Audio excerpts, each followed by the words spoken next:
Menancit mesiga dengan surat penyata Aceh Sumatera Merdeka nyan, kata penyata senusun Kabinet Negara Aceh yang phone mulai tahun sekurang belah sebelah, bahtat pi khanduri cok sumpah mentero-mentero, payah terpesinga sampai mentero-mentero jut ketika utiro. Surat penyata Aceh Sumatera Merdeka nyo perle dapat terbiat bahtat pi golom dapat phone mu perang. Mangat jut tak pada sifat politik dan ideologi ni bak perjuangan yang ketanyo, bak dunia dan bak urang draw tu.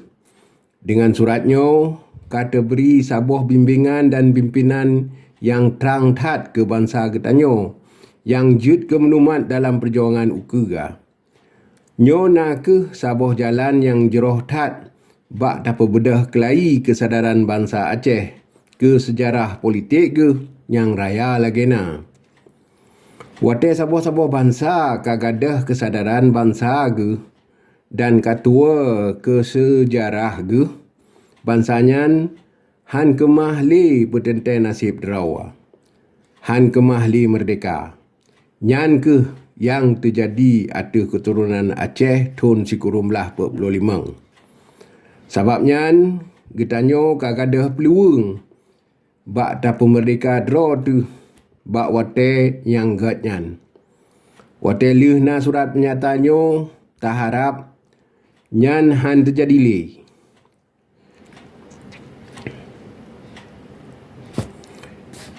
Yang jut pegat perjuangan dengan senjata nyan ke bangsa-bangsa yang kena kesedaran politik dan yang ka ikrah tenaga politik lagi indatu getanyo jamun.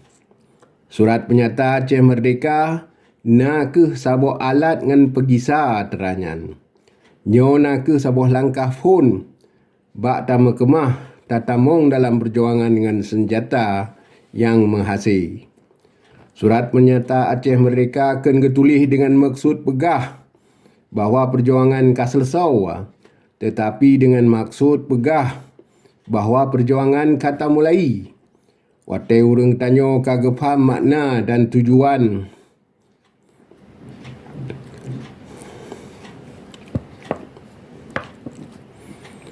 surat penyata mereka akan ketulih dengan maksud pegah bahawa perjuangan kaselesau, tetapi dengan maksud pegah bahawa perjuangan kata mulai.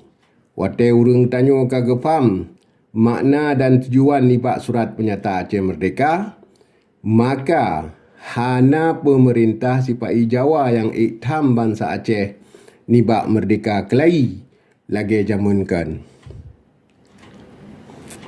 Sabuh sabab truk pakan tanyo peterbit laju surat Aceh penyata surat penyata Aceh Merdeka nak ke mangajit tak bantah propaganda Sipai Jawa di luar Nangrau yang jejak pegah getanyo awak teroris dan urang fanatik. Jino kaji takun dengan semangat hati bahawa getanyo kata temeng tujuan nibak surat Aceh Merdeka nyan boh di dalam Nangrau atau di luar Nangrau. Hanaso patih li dalam dunia propaganda Sipai Jawa bahawa getanyo teroris atau fanatik.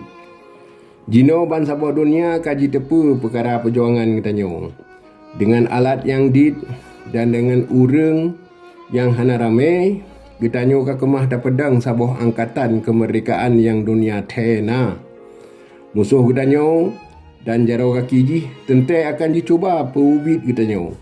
Tetapi ni bak pajan getanyo nak tak peduli haba-haba Sipai pancuri nanggro-nanggronyo. Getanyo han tertemeng benantu moral, politik atau militer dari bangsa-bangsa lain dalam dunia.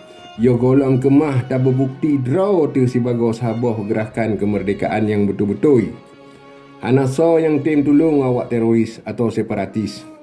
Yang ke sebab pakan Sipai Jawa jejak penan tanyo sebagai teroris dan separatis supaya getanyo bekna so bantu di luar. Tetapi Cino sosok yang hana buta huruf dia kekalian nibak sejarah getanyo ken awak teror separatis. urang pemekleh nanggro ngan bangsa ngan ana alasan. Tetapi sebuah bangsa yang hak merdeka tu kaji cu le sipai Jawa. Dunia akan bantu gerakan kemerdekaan yang benar lagi getanyo. Yang ke sabab getanyo tak pegat politik lagi yang kada pegat. Bahtat pi ladung urang getanyo hana mufum. Bak phone perkara hai strategi perjuangan getanyo.